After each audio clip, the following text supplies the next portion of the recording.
The founder and president of Liberty Counsel, Matt Staver. Matt, welcome back to the show.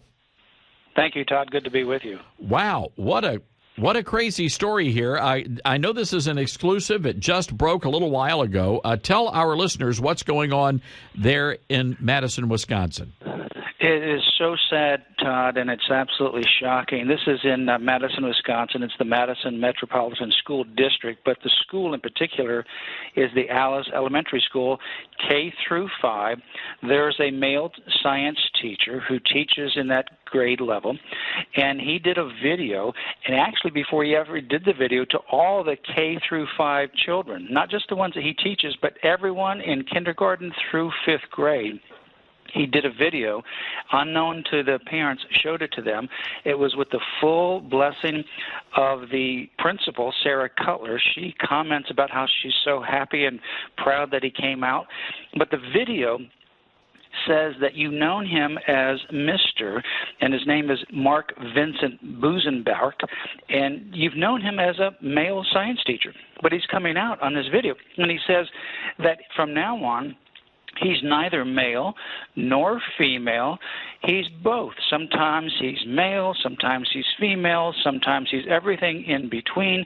And he no longer says that he should be called Mr. Busenbach, but he should be called Mix, M-I-X or M-X for short, Mix. And he changes his name to Vicka Steele, Mix Steele, to show that he is transgender and he's everything in between male and female, and some days he's both. And he also says from now on, the pronouns I want you to use for me is they, them, and their. And then he goes through in this self-made video an illustration of a book from some woman who also did an illustrated book for children about how she is both male, female, and a combination of both in between.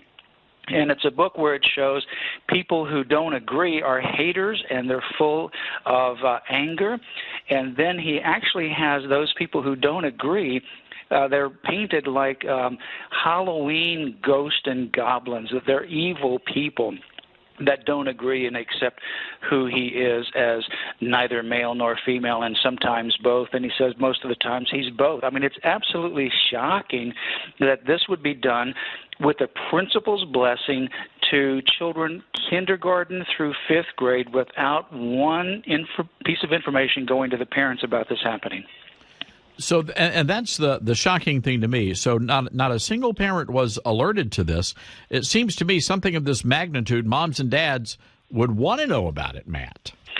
Well, and in their school policies, we've just done a public records request, but in their school policies, their policies specifically forbid the discussion of political views, and if they're going to talk about science or other kinds of things such as any other controversial matter, it has to be done from an academic standpoint, objective, that the teacher should not use their position as a political platform, and it has a number of things in the policy. So whether they're going to adhere to this policy or not, the policy clearly would prohibit what was done. I think, frankly, this is so outrageous, Todd, that the principal who blessed this, who actually had a meeting with this individual before this happened, gave a blessing for it, and then followed up afterward on the Facebook posting and said, "You did it." And he responds, "Yes, we did." It was clearly calculated, clearly planned, and then he gets some other comments on his Facebook about how he's coming out. He's activist, and someone else comments and says, you know, I showed that video to one of my children in another school, and they said, I'm no longer male, call me Ms., call me a female.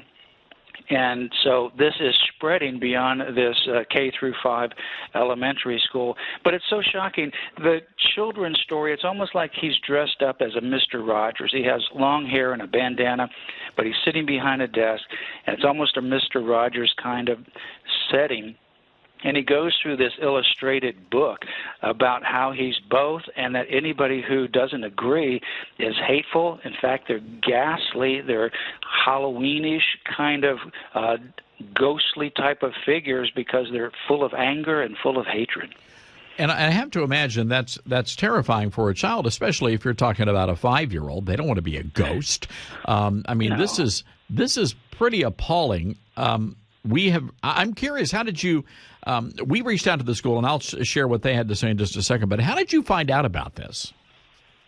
Well, it came to our attention through some parents when their kids came home, and they ultimately were, very upset about what they had seen in the classroom that day, and they revealed what they had seen. And then also some teachers eventually heard about it because it spread throughout the school. Every single student, this man was given a platform to show it to every single student in kindergarten all the way through 5th grade. So it was school-wide throughout this entire elementary school. Well, we reached out to the school, and we asked some pointed questions, and no surprise here, Matt Staver, they have not responded, and I doubt they will. I doubt they will. I mean, this is the principal is fully behind this. The principal knew about it before it happened. In fact, he even states that he had a conversation with the principal, had a wonderful conversation. She was fully supportive.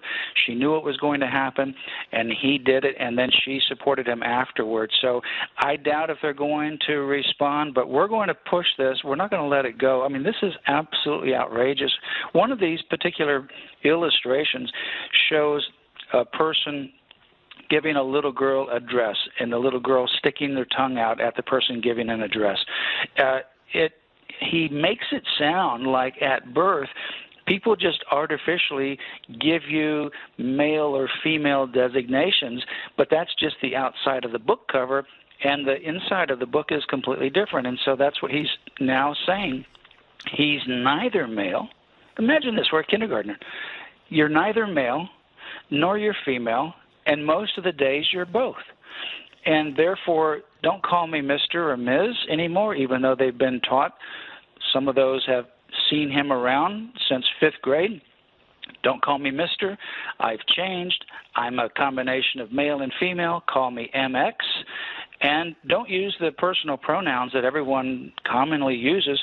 Use the plural pronouns, their and them and they. How confusing and disturbing that is for anyone, kindergarten through 5th grade. And the parents are, once this happens, Todd, it's hard to unring that bell.